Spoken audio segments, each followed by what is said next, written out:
की ज्या जागेवर ज्या संस्थेमध्ये त्या जेवढ्या जागा रिक्त असतील तेवढ्याच लोकांना सिनियरिटी प्रमाणे आपण पाठवणार का, जेणेकरून आज जर का 10 लोक पाठवले तर 10 लोकांची इंटरव्ह्यू घेतली जाते आणि त्या इंटरव्ह्यू मध्ये जो जास्त पैसा देईल त्या पवित्र पोर्टलच्या त्या विद्यार्थ्याला किंवा त्या शिक्षकाला तिथं नोकरी दिली जाते। टप्प्यावर जात असताना अनेक सन्माननीय सदस्य महोदयांच्या खूप चांगल्या सूचना पण त्या ठिकाणी आलेल्या आहेत। या सर्व सूचनांचा सकारात्मक त्या ठिकाणी विचार करून पवित्र पोर्टल प्रणालीमध्ये आणखी चांगल्या काय सुधारणा करता येतील त्या दृष्टिकोनातून शिक्षण विभाग काम करेल। अध्यक्ष महोदय, माझी आपल्या माध्यमातून माननीय मंत्री महोदयांना पहिल्यांदा विनंती आहे।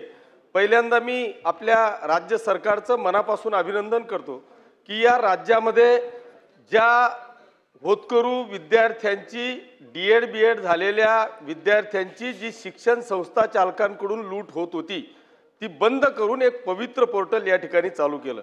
या पवित्र पोर्टलच्या माध्यमातून महाराष्ट्रातला खरा गुणवान विद्यार्थी हा त्या पवित्र पोर्टलच्या माध्यमातून येतो आणि त्या संस्थेवर त्याला पाठवलं जातं जिथं जागा रिक्त असेल।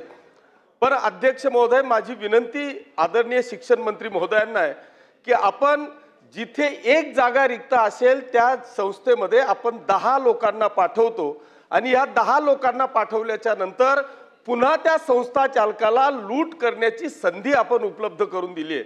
माझी विनंती अध्यक्ष महोदय माननीय मंत्री महोदयांना आहे की ज्या जागेवर ज्या संस्थेमध्ये त्या जेवढ्या जागा रिक्त असतील तेवढ्याच लोकांना सिनियरिटी प्रमाणे आपण पाठवणार का, जेणेकरून आज जर का 10 लोक पाठवले तर 10 लोकांची इंटरव्ह्यू घेतली जाते आणि त्या इंटरव्ह्यू मध्ये जो जास्त पैसा देईल त्या पवित्र पोर्टलच्या त्या विद्यार्थ्याला किंवा त्या शिक्षकाला तिथं नोकरी दिली जाते। म्हणून माझी जी विनंती माननीय अध्यक्ष महोदय माननीय मंत्री महोदयांना आहे की आपण जेवढ्या जागा रिक्त असतील तेवढ्याच पवित्र पोर्टल मधून सिलेक्ट झालेल्या विद्यार्थ्याला किंवा त्या शिक्षकाला द्यावं। आपण द्याल का अशी एक विनंती आपल्या माध्यमातून आहे। मंत्री महोदय। अध्यक्ष महोदय, सन्माननीय सदस्य किशोरप्पांनी जो काही मुद्दा उपस्थित केलेला आहे, शिक्षकांची भरती गुणवत्तापूर्ण झाली पाहिजे आणि पारदर्शक पद्धतीने झाली पाहिजे या भावनेतून पवित्र पोर्टल ही प्रणाली काही वर्षांच्या पासून त्या ठिकाणी प्रगतीपथावर आहे। अतिशय चांगल्या पद्धतीने यापूर्वी 19,000 शिक्षक बांधवांची भरती संपन्न झालेली आहे आणि आता 10,000 शिक्षक बांधवांची भरती प्रगतीपथावर आहे। आपण जर बघितलं असेल तर शासकीय ज्या काही शाळा आहेत त्याच्यामध्ये विना मुलाखत डायरेक्ट अपॉइंटमेंट अशा पद्धतीने पोस्टिंग केली जाते। ज्या संस्था या संदर्भामध्ये विना मुलाखत शिक्षकांची अपेक्षा ठेवतात त्या पद्धतीने त्या ठिकाणी शिक्षक प्रोव्हाइड केले जातात आणि निश्चितपणे आपण जो काही मुद्दा या ठिकाणी उपस्थित केलेला आहे, तिसऱ्या टप्प्यावर जात असताना अनेक सन्माननीय सदस्य महोदयांच्या खूप चांगल्या सूचना पण त्या ठिकाणी आलेल्या आहेत। या सर्व सूचनांचा सकारात्मक त्या ठिकाणी विचार करून पवित्र पोर्टल प्रणालीमध्ये आणखी चांगल्या काय सुधारणा करता येतील त्या दृष्टिकोनातून शिक्षण विभाग काम करेल। चला शेवटचा प्रश्न प्रवीण दटके, थोडक्यात अगदी। अध्यक्ष महोदय, मी दादांचं माननीय मंत्री महोदयांचं अभिनंदन करतो की इतके कठीण विषय त्यांनी फार संवेदनशीलपणे हाताळले आहेत। नागपुरात मोठ्या प्रमाणात कारवाई सुरू झाली आहे, त्यामुळे मी त्यांचं अभिनंदन करतो। माझे 2च प्रश्न आहेत। पहिला, हा जो अल्पसंख्याक दर्जा दिलेल्या शाळा आहे तिथे मराठी शिकवण्याकरता शिक्षक नाही। या आयोगाचे अध्यक्ष पॅरेखान यांच्यासोबत आम्ही दौरा केला, पण विषय मराठी शिकवायचा आहे पण त्या शाळांमधल्या कुठल्याही शिक्षकाला मराठी शिकवता येत नाही अशी परिस्थिती आहे। याकरता अल्पसंख्याक आयोग पण प्रयत्न करतो आहे, पण माझी दादांना विनंती आहे की शिक्षण विभाग अशा अल्पसंख्याक शाळेवर जिथे मराठी विषय आहे तो शिकवण्याचं अनिवार्य आहे पण शिकवता येत नाही तिथे काही व्यवस्था करणार आहे का, अशा शाळांवर ते कारवाई करणार आहेत का, नंबर 1। नंबर 2, दादा पवित्र पोर्टलच्या माध्यमातून 2022च्या यादीतले इंटरव्ह्यू आता सुरू झाले आहेत। मागच्या काळात पवित्र पोर्टलच्या माध्यमातून विभागशा इंटरव्ह्यू व्हायचे, म्हणजे विदर्भातल्या माणसाला विदर्भातली शाळा मिळायची, पश्चिम महाराष्ट्रातल्या शिक्षकाला जो पास झालेला विद्यार्थी असेल त्याला विभागशा शाळा मिळायच्या। पण यावेळेला पुणे मुंबईतले विद्यार्थी नागपुरात येऊन शाळांमध्ये इंटरव्ह्यू देऊन राहिले आहेत आणि त्या विभागातल्या विद्यार्थ्यांवर तसा पवित्र पोर्टलमध्ये ज्यांनी परीक्षा दिल्या त्यांच्यावर अन्याय होतो आहे। आणि 21 नंतर 22 या परीक्षेचे पवित्र पोर्टलचे जे काही याद्या आहेत त्या याद्यानुसार आपण इंटरव्ह्यू घेतो आहे.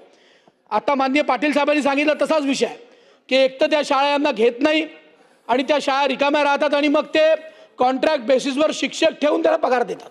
माझी आपल्या माध्यमातून माझा दुसरा स्पेसिफिक प्रश्न असा आहे की पवित्र पोर्टलच्या माध्यमातून किमान विदर्भातल्या किंवा आपले जे शासकीय विभाग आहे पूर्व विदर्भ, पश्चिम विदर्भ, मराठवाडा, पश्चिम महाराष्ट्र, उत्तर महाराष्ट्र अशा ठिकाणी पवित्र पोर्टलच्या माध्यमातून त्या विद्यार्थ्याला तिथल्या शाळांमध्ये इंटरव्ह्यू देण्याकरता आपण त्याला म्हणजे तिथलं प्रतिनिधित्व देणार आहोत का, तिथली म्हणजे आपण त्याला तिथली ज्याला असं म्हटलं की विदर्भातल्या पोराला विदर्भ देणार आहोत का, असा काही निर्णय आपण करू शकत असेल तर त्या विद्यार्थ्यांना न्याय होईल. आपण असा निर्णय करणार आहोत का? मंत्री महोदय. अध्यक्ष महोदय, सन्माननीय सदस्य प्रवीणजी दटके साहेबांनी अतिशय चांगला मुद्दा या ठिकाणी उपस्थित केलेला आहे. जसं मी सांगितलं की गुणवत्तापूर्ण शिक्षक आणि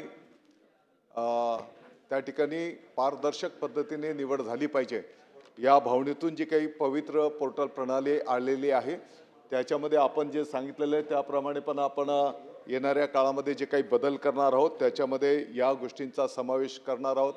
काही ठिकाणावरनं अशाही सूचना आल्या की काही शिक्षक बांधव ऑलरेडी काही ठिकाणी त्यांना नोकरी मिळालेली आहे, परंतु ते पण परत त्या ठिकाणी अप्लाय करतात आणि मग त्या जागा त्या ठिकाणी अडवल्या जातात. आणि म्हणून या सर्व विषयांचा समावेश करून पुढच्या टप्प्यामध्ये आपण त्या ठिकाणी सुधारणा करणार आहोत. मराठी सर्व माध्यमांच्या शाळेंमध्ये शिकवणं बंधनकारक हा निर्णय शासनाने त्या ठिकाणी केलेला आहे. यामध्ये जर कोण कुचराई करत असेल तर ते बिलकुल सहन केलं जाणार नाही. त्याच्यावर कारवाई त्या संस्थेवर त्या शाळेवर त्या ठिकाणी केली जाईल. राष्ट्रगीताच्या नंतर राज्यगीत गाणं हे बंधनकारक हे सर्व माध्यमांच्या शाळेमध्ये त्या ठिकाणी करण्यात आलेलं आहे आणि सर्व माध्यमांच्या शाळेमध्ये या सर्व विषयांची प्रभावी अंमलबजावणी झाली पाहिजे. या दृष्टिकोनातून आपण सर्वजण त्या ठिकाणी प्रयत्न करूया.